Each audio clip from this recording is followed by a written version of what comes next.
Ukraine के उत्तर से लगी बेलारूस की सीमा पर जाकर मोर्चा संभाल लेंगे।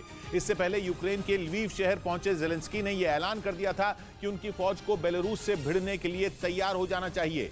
ज़ेलेंस्की के इस ऐलान के बाद से ही माना जा रहा है कि यूक्रेन और बेलारूस के बीच भी जंग छिड़ सकती है, क्योंकि बेलारूस ही पुतिन का वो अकेला साथी है जो जंग में यूक्रेन के लिए सबसे बड़ा दुश्मन साबित हुआ।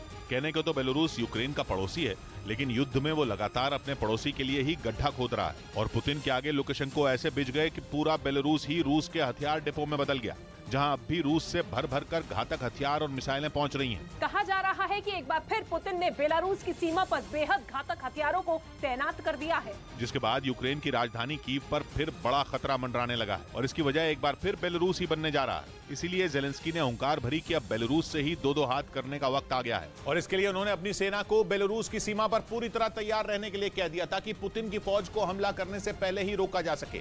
इससे पहले कि रूसी सेना यूक्रेन की सीमा के अंदर घुसे, उसे बेलारूस बॉर्डर पर ही खत्म किया जा सके।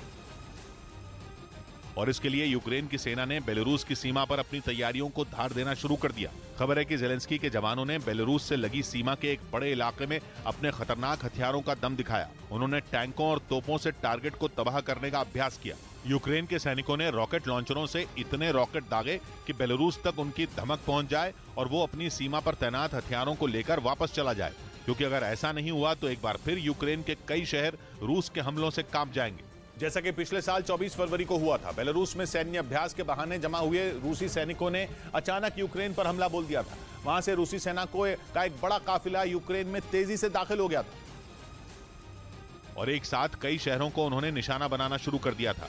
यूक्रेन की सेना जब तक कुछ समझ पाती तब तक रूस के सैनिक यूक्रेन के काफी अंदर घुस चुके थे और उन्होंने देखते ही देखते यूक्रेन के कई शहरों पर कब्जा जमा लिया था। रूसी सेना को हमला करने में आसानी इसलिए हुई थी क्योंकि बेलारूस यूक्रेन के साथ एक लंबी सीमा साझा करता है। बेलारूस से लगी यूक्रेन की सीमा यूक्रेन के पश्चिम में पोलैंड से शुरू होकर पूर्व में रूस तक पहुंचती है, जिसकी लंबाई 1000 किलोमीटर से भी ज्यादा है और वहां से हमला होने पर यूक्रेन के चेर्नोबिल, चर्निहिव, जतोमर और राजधानी कीव रूस की सेना के सीधे निशाने पर आ जाते हैं।